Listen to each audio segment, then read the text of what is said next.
Salam alaikum wa rahmatullah. On poursuit avec nos exercices de TD sur le théorème de l'application ouverte, le théorème d'isomorphisme de Banach et le théorème du graphe fermé. Donc c'est le chapitre 5 du cours. On est arrivé à l'exercice 5.9. En réalité, cet exercice, c'est une application du théorème du graphe fermé. Je vais rappeler le théorème un peu plus tard. L'énoncé de l'exercice est le suivant. Soit E, ou bien on pose E, égale C0, 0,1, R, c'est-à-dire l'espace vectoriel réel des fonctions continues sur l'intervalle 0,1 à valeur réelle. Et on munit cet espace de la norme infinie, qu'on appelle la norme de la convergence uniforme, norme infinie, donc la norme infinie d'un élément f de E, c'est-à-dire d'une fonction continue sur 0,1 valeur dans R. Donc norme infinie de f, ça va être sup de la valeur absolue de f de x lorsque x parcourt l'intervalle fermé 0,1. Voilà. Et on pose f, c'est C1, 0,1, R, c'est-à-dire c'est les fonctions, c'est un sous-espace vectoriel de E. Il est constitué des fonctions de classe C1 sur 0,1 à valeur dans R. Classe C1, ça veut dire donc dérivable et la dérivée est continue. C'est un sous-espace vectoriel, il est considéré comme un sous-espace normé de E, donc il est muni de la même norme. C'est un sous-espace normé de E. Et on considère enfin l'opérateur l'opérateur de dérivation D, qui va donc, c'est un opérateur linéaire, c'est une application linéaire de f dans E, qui associe à f sa dérivée f'. Bon, f, si elle est dans f, si elle est dans grand F, ça veut dire qu'elle est de classe C1, et donc elle est dérivable et que sa dérivée est continue, donc D est bien défini. Première question, vérifier rapidement parce que c'est vraiment simple, que cette application linéaire D n'est pas continue. Première question. Deuxième question, alors petit a, montrer que le graphe de D est enfermé dans l'espace produit grand F croix grand E. Et question petit b, que peut-on déduire alors de l'espace normé grand F? Et c'est dans petit b qu'on va appliquer le théorème du graphe fermé. Je vais le rappeler un peu plus tard. Bon, alors on peut commencer à donner la solution. Donc, solution. Alors on va commencer donc par la première question. Pourquoi D n'est pas continu? On essaie donc de montrer que D n'est pas continu. Alors D c'est une application linéaire. Donc montrer que D n'est pas continu.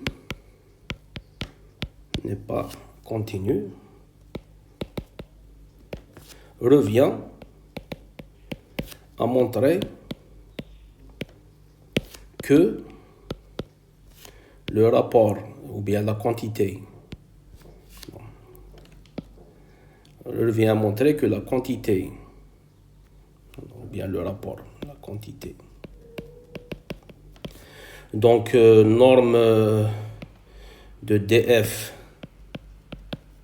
norme infinie, donc c'est f' en réalité, sur norme infinie de f, lorsque f donc parcourt l'ensemble, donc l'espace de départ, c'est grand F non nul.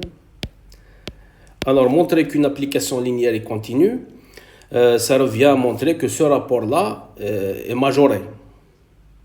Et donc, l'inverse, montrer que D n'est pas continu, ça revient à montrer que ce rapport-là, ou bien cette quantité, n'est pas majorée.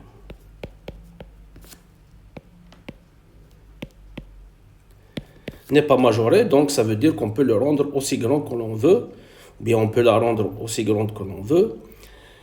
Et donc on va choisir une suite particulière, Fn, de l'espace grand F, non nul, et on va montrer que c'est pour cette suite particulière, ce rapport-là il va tendre vers plus l'infini. Alors, on va donc pour tout n, prendre n dans n étoile, on va définissons fn, donc fn qui va donc de 0 à valeur dans R, à x, ça associe fnx, je prends tout simplement x puissance n. Donc c'est un polynôme, bon, c'est un bonhomme, et ça c'est de classe C infinie, donc en particulier de classe C1. Donc fn, donc ici fn, appartient à f, et de classe C1 sur 0,1, donc elle est dans f, quel que soit n, dans n étoile. Et donc, je vais calculer le rapport norme infinie de dfn sur norme infinie de fn, et je vais voir que ça va tendre vers plus l'infini avec n. Alors, donc, fn prime, donc d'où, ou bien on a, pour tout n dans n étoile, et tout x dans 0,1. Alors, si je dérive, donc fn prime, c'est-à-dire dfn, si vous voulez, donc fn prime de x, ça va être n x puissance n moins 1. Maintenant, je vais calculer donc les normes infinies de fn et de dfn, c'est-à-dire fn prime, d'où, donc quel que soit n dans n étoile, on va calculer les normes infinies. Donc, norme infinie de fn, ça c'est, donc par définition, c'est le sup de fn x dans 0,1, c'est-à-dire c'est le sup de x puissance n, x dans 0,1, x puissance n est positif, donc c'est aussi le sup, j'enlève donc la valeur absolue, et ça donne égal, ça c'est égal à 1.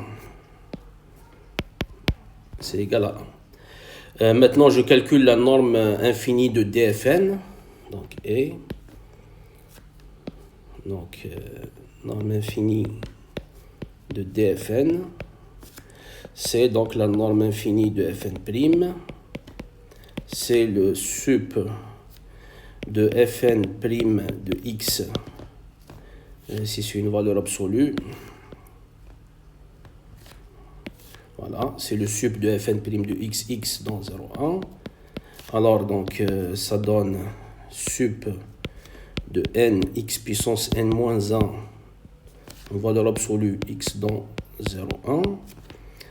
Et donc, égal, je peux enlever les valeurs absolues, puisque c'est positif, donc n x puissance n moins 1, x dans 0,1, et ça donne n. Bon, ça donne n, bon, on voit bien que la fonction n x puissance n moins 1 est croissante en x, donc le sup c'est sa valeur en 1.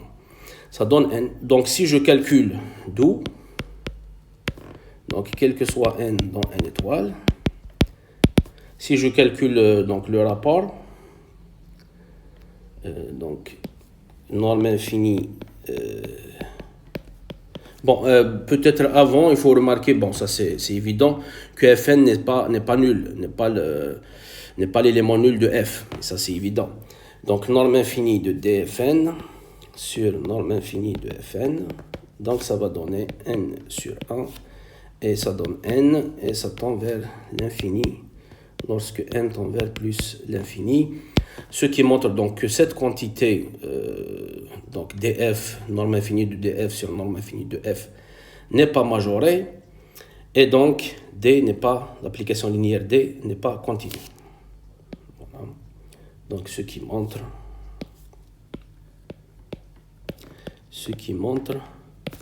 que la quantité, donc df, norme infinie de df sur norme infinie de f, lorsque f parcourt f, grand F non nul, n'est pas majoré, n'est pas majoré,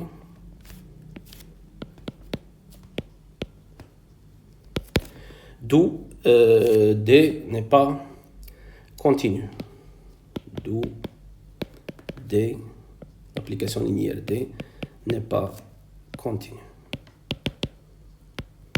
Voilà. Donc ça, c'est pour la première question. Alors maintenant, on passe à la deuxième question. Deuxième question de l'exercice. Voilà, montrer que le graphe de D est fermé dans grand F, carroi grand E, dans donc l'espace produit. Alors, pour montrer ça, en fait, on a besoin d'un résultat d'analyse, analyse Tarois. On a besoin d'un résultat d'analyse Tarois. Donc, je vais rappeler ce résultat-là et puis on va essayer de montrer que le graphe de D est fermé dans le produit cartésien grand F, carroi grand E. Voilà le résultat dont on a besoin. C'est le résultat d'analyse Tarois. Alors, analyse Tarois, c'est le module de deuxième année universitaire qui porte sur donc les séries numériques, séries de fonctions, convergence, série numérique, suite de fonctions, série de fonctions, convergence uniforme. Il va jusqu'aux séries entières et séries de Fourier. C'est un module donc de deuxième année, très important. Alors, ce théorème-là, il énonce la chose suivante. Si vous avez Fn, une suite de fonctions de classe C1 sur un intervalle AB, à valeur dans R, qui vérifie les deux propriétés suivantes. Alors, la première propriété, on suppose que la suite de fonctions Fn', donc les dérivés, convergent uniformément sur AB vers une certaine fonction G. Et deuxième propriété, il existe x0 dans AB tel que la suite réelle Fn de x0 converge. Donc ici, vous avez la convergence en un point, la convergence simple, en x0 précisément. Un seul point est suffisant. Alors, dans ce cas-là, vous déduisez, le théorème nous dit que dans ce cas-là, la suite de fonctions Fn converge uniformément sur AB vers une certaine fonction f qui est de classe C1 sur AB et telle que sa dérivée, c'est G. C'est G, donc c'est la limite de Fn'. On a dit que la suite Fn' converge uniformément vers G. Voilà, donc c'est ce théorème-là qui va être utilisé. Bon. Donc, deuxième question. Deuxième question, petit a. Bon. Déjà, je rappelle le graphe de D. Alors, le graphe de D, c'est tout simplement l'ensemble des couples, donc F, DF, avec F dans l'espace donc de départ de D, c'est-à-dire grand F. Et ça, c'est l'ensemble donc des couples, donc F, DF, c'est la dérivée de F tout simplement, avec F, dont F, c'est-à-dire une fonction de classe C1 sur 0,1 valeur dans R. Voilà le graphe de D. Bien sûr, c'est clair que c'est une partie du produit cartésien, ou bien de l'espace produit, grand F, carroi grand E.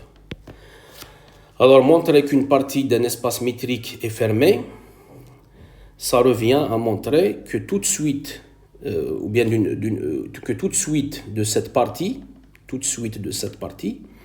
qui converge vers un élément de l'espace, là où ça converge, donc sa limite, doit rester dans la partie en question.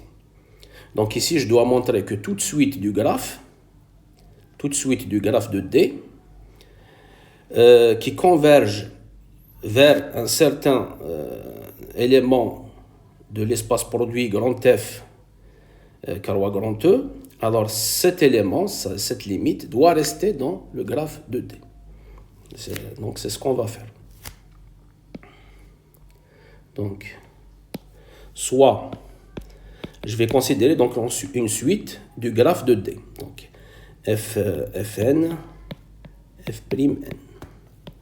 Ça, c'est une suite. Bon, je vais le mettre comme ça. N dans N. une suite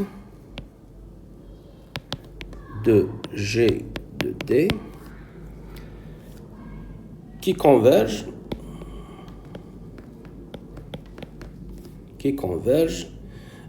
bien sûr dans F carreau E vers un certain élément de l'espace produit, donc on va appeler Fg dans l'espace produit.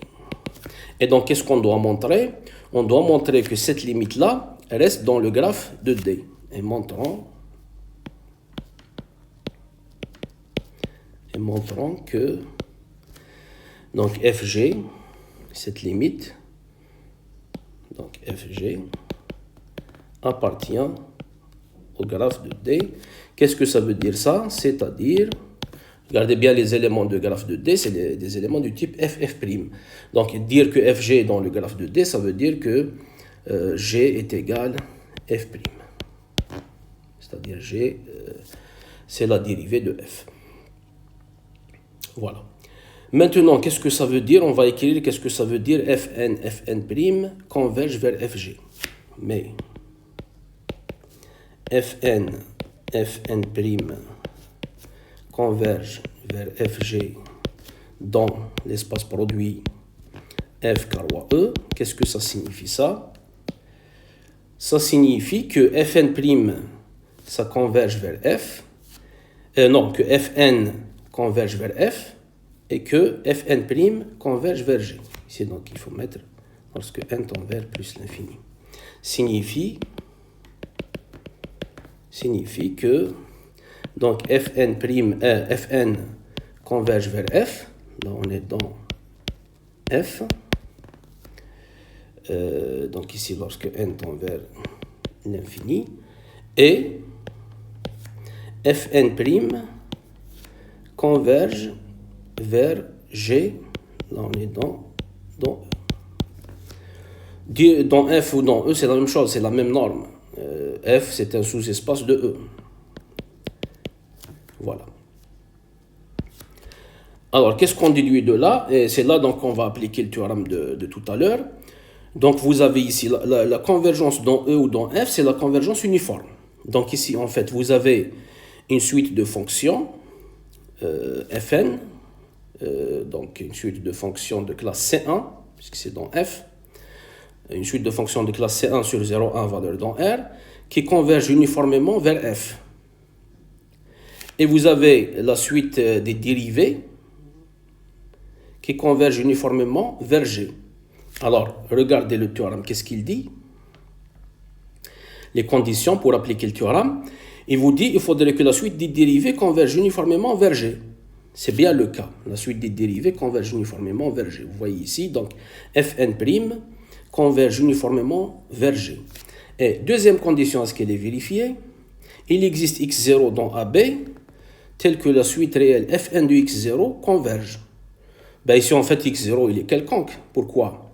Parce que vous avez quelque chose de plus fort. Vous avez Fn converge uniformément vers F. Et on sait que la convergence uniforme implique la convergence simple. C'est-à-dire ici, vous avez Fn de x0 converge vers f de x0, quel que soit x0 dans 0,1. Et donc, vous avez les deux conditions du théorème. Donc, ce qui entraîne,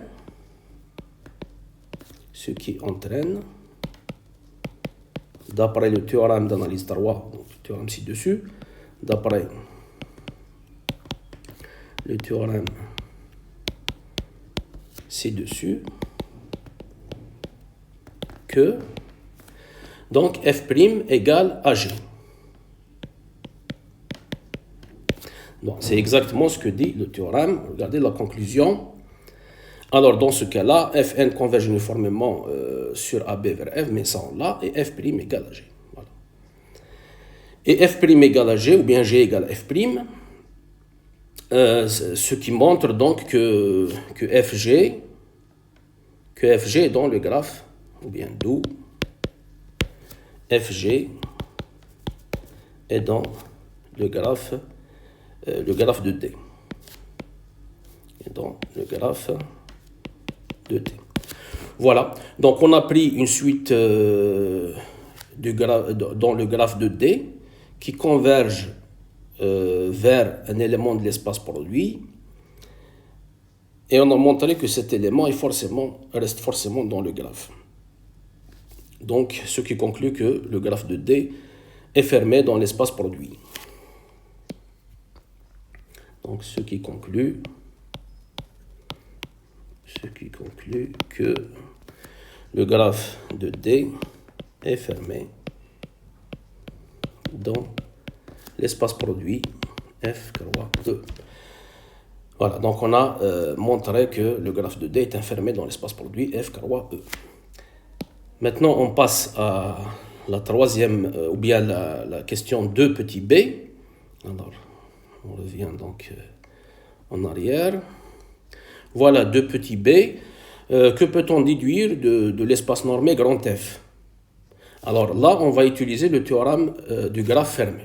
Bon, donc je vais rappeler le théorème du graphe fermé. Voilà, il est là. Alors le théorème du graphe fermé, il vous dit que si vous avez deux espaces de Banach, deux espaces normés de Banach sur R ou C, et si vous avez F, une application linéaire de E dans F, alors F est continu si seulement si son graphe est fermé dans l'espace produit E croix F, qui est lui aussi un espace de Banach. Produit de deux espaces de Banach est un espace de Banach. Voilà. Vous avez donc F est continu si seulement si son graphe est fermé dans l'espace produit. Alors, en réalité, la première implication est vraie dans un cas plus général. F continu, ça implique que son graphe est fermé. On n'a pas besoin de toutes ces hypothèses-là. On n'a pas besoin que les espaces soient normés, que F soit linéaire, etc. Il suffit d'avoir donc une application d'un espace topologique vers un autre espace topologique, mais il faut que l'espace d'arrivée soit séparé. Si l'espace d'arrivée est séparé, alors F continu implique son graphe est fermé. Mais l'inverse n'est pas toujours vrai. Donc c'est un théorème puissant d'analyse fonctionnelle. Pour montrer l'équivalence, c'est-à-dire pour montrer l'implication inverse, c'est l'implication inverse qui n'est pas évidente. Pour montrer l'implication inverse, on utilise le théorème d'isomorphisme de Banach. Donc pour avoir l'équivalence, une condition suffisante, c'est qu'il faut que les espaces soient de Banach, l'application soit linéaire, etc. Bon. Alors, comment on l'applique? Nous, dans notre cas, qu'est-ce qu'on a? On a D, qui est une application linéaire de F, dont je rappelle que E, c'est les fonctions continues sur 0, 1, valeur dans R, et grand F, c'est les fonctions de classe C1. Il est connu que E, avec sa norme de la convergence uniforme, est de Banach. Donc ici, bien sûr, F, ça donne F'. On sait que E est de Banach. Ça, c'est connu. L'espace des fonctions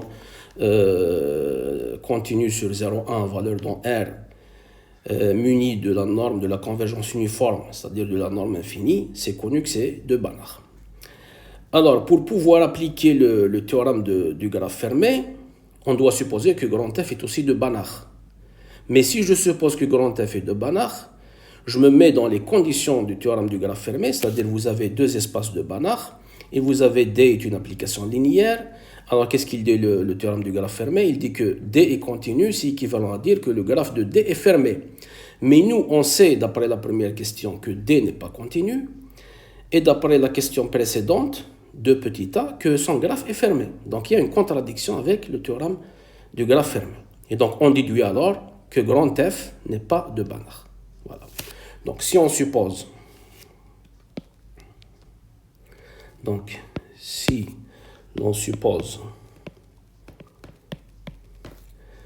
que grand F est de Banach,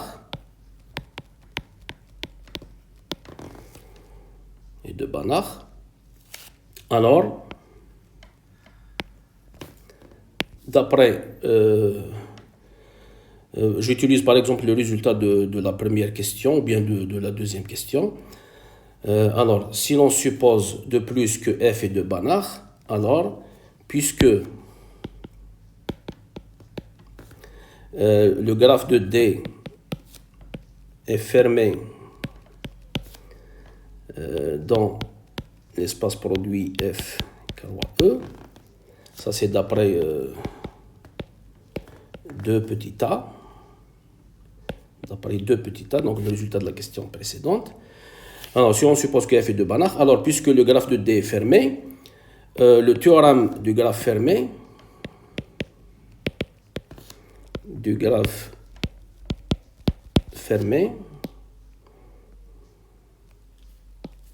théorème du graphe fermé, entraîne, le théorème du graphe fermé nous dit qu'il y a une équivalence entre graphe de l'application linéaire en question est fermée et le fait qu'elle soit continue. Donc d'après le théorème du graphe fermé entraîne que D est continu. Ce qui contredit le résultat de la question 1. Ce qui contredit le résultat de la question 1. Voilà. Cette contradiction, donc, montre que F n'est pas de Banach. D'où grand F n'est pas de Banach. C'est-à-dire ce qu'on a supposé est faux, nécessairement faux. Voilà donc ce qu'on peut dire sur l'espace, sur le sous-espace normé grand F de E. Ainsi s'achève cette solution. J'essaierai de vous donner rendez-vous le plus tôt possible. Cette fois-ci, on va conclure ce chapitre. Donc la prochaine fois, ça va être le dernier exercice sur ce chapitre. Donc portez-vous bien et à bientôt.